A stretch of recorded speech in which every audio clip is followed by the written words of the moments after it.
अस्सलाम वालेकुम। मैं ये इस्लामाबाद हाई कोर्ट के सामने हूँ। ये मेरे पीछे आपको वकील नज़र आ रहे हैं। इमरान खान साहब की जो दरख्वास्तें थी इस्लामाबाद हाई कोर्ट के डिवीज़न बेंच ने उन्हें मंजूर कर लिया है और उनकी जो ज़मानत है वो हो गई है, यानी उनकी सज़ा जो है वो सस्पेंड हो गई है। अब ट्रायल चलेगा और लेकिन साथ ही साथ ये भी खबरें आ रही हैं कि FIA की टीम वहाँ पहुँच गई है अटक जेल में इमरान खान की अगले मुकदमे में गिरफ्तारी डालने के लिए। लेकिन बहरहाल आज एक बड़ा दिन है।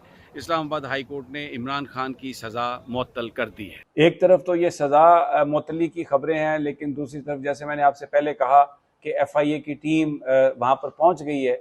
अब ये खबरें आ रही हैं साथ साथ ही कि जो अबुल हसनात हैं, जो जज हैं यहाँ पर स्पेशल कोर्ट के, उन्होंने जेल सुप्रिटेंडेंट को ख़त लिख दिया है कि 31 अगस्त तक इमरान खान को जेल से रिहा न किया जाए, और क्योंकि उनकी जो वो इस वक्त साइफर जो केस है उसमें उनकी गिरफ्तारी डाल दी गई है। तो इमरान खान बाहर तो नहीं आ सकते आज, लेकिन बहरहाल एक फैसला आया है जिसमें उनकी सज़ा मुअत्तल हुई है। अब नज़रें सारी सुप्रीम कोर्ट पर होंगी कि सुप्रीम कोर्ट काबिल समात ये केस होने के बारे में जो अपील है इमरान खान की, अगर उस पर ये कोई फैसला कर देता है सुप्रीम कोर्ट, तो फिर क्लॉक जो है वो वापसी पे चला जाएगा और इमरान खान जो है उनकी सज़ा भी ख़त्म और नाअहली भी ख़त्म।